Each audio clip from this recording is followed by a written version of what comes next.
Greetings, photography students. Today, or I guess this week, whenever it is you're seeing this, we're going to be doing an exercise that's about minimalism. So minimalism, for those of you who have never heard of it, is the idea of keeping things simple as a design principle. So the kind of motto of minimalism is less is more, which was coined by Mies van der Rohe, who's a really famous architect. And if you're not familiar with his work, if you ever go downtown and you see that big TD tower that looks like a box, that's him. So he really believed in the idea of keeping everything very simple and functional, and elegance and beauty came through that. So we're going to be looking at that in photography. What's my cats over there? They like to get into videos these days. Come here, say hi to my photography students.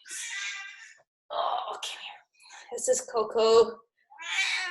Yeah, she's got opinions. All right, so the idea, sorry. The idea with minimalism in photography is you want to keep things really simple. Most of the time you're doing close-ups. So you're going to take your camera or your phone, probably your phone, and you're going to get as close to whatever it is you're photographing as possible without actually getting it out of focus. So that's really the challenge if you are using a cell phone, like most of you will be doing, is just making sure that you're really, really close. So I'm going to show you a couple ways that you can make a really strong composition while keeping it very simple. So I'm going to show you around my kitchen. It's a little bit of a mess today because I've been cooking.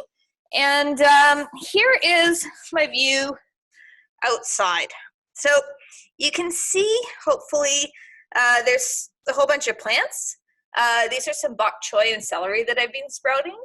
And I think they're kind of a good example for minimalism because they don't contain a lot of colors, but they have a lot of complexity with them.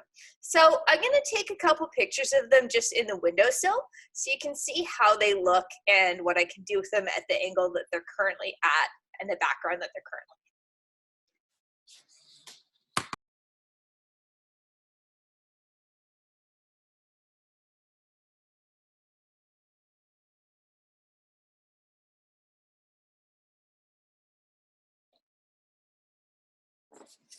So you can see from those photos that while the shapes of them are pretty interesting, the background doesn't do them any favors, and it's really distracting from the main point of the object. So what I'm going to do is I'm going to look at a background that actually doesn't detract as much. So this is some real kitchen improv here. I've got a cutting board, and the cutting board is wooden, it's light brown, it's sort of natural looking. So I think it'll make a good backdrop for what I'm taking a picture of. So I'm going to put it on the counter and tilt it so that you can see it a little bit better.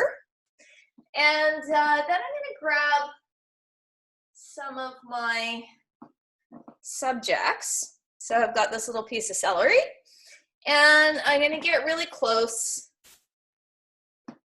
and take a picture. So the idea with the contrast is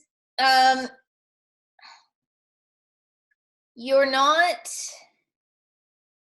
detracting from your subject. And you can experiment with putting it in different positions. So here's from above, you know, different angles, getting in as close as you can.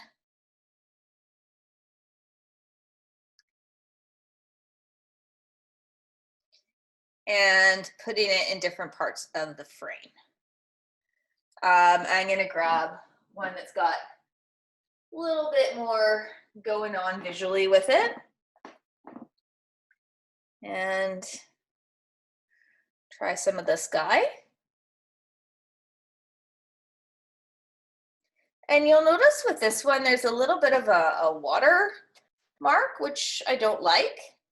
So with a minimalist photograph, you're going to Marie Kondo anything that you don't like. So if it doesn't spark joy, it doesn't go in the frame. And this is where this exercise gets really tricky. because what I'm asking you to do is really just stop and notice all of the details.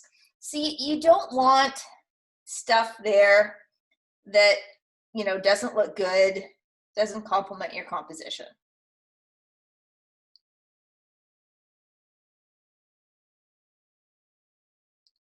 And, you know, you don't need to limit yourself to one object or one background.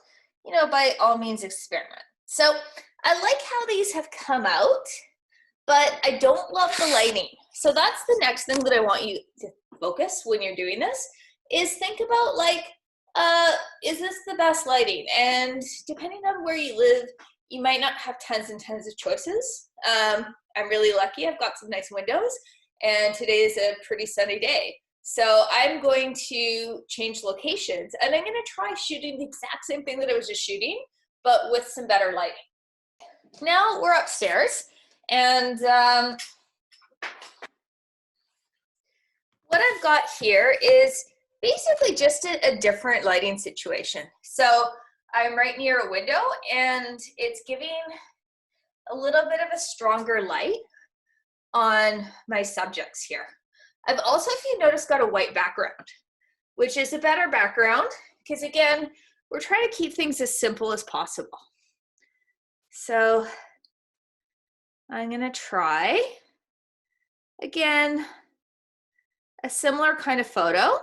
And if you can get as close as possible, the closer you are, the more minimal your photo is going to look.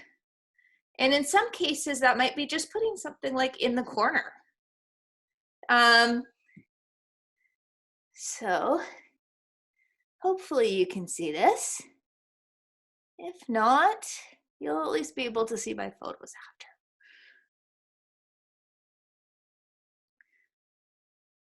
And if you wanted to get really, really minimalist, you could even have something as simple as just an object that's very plain and a background.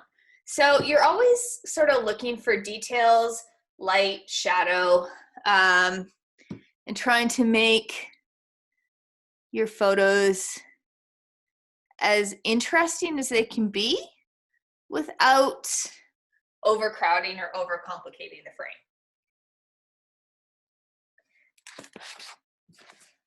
All right, folks, that's the assignment.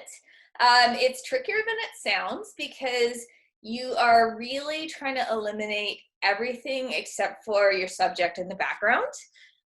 Focus on part of an object, one detail, try different angles, different framing, take more photos than you think you're gonna need, and yeah, have fun with it, enjoy. I hope it goes well. You can contact me if you run into any problems.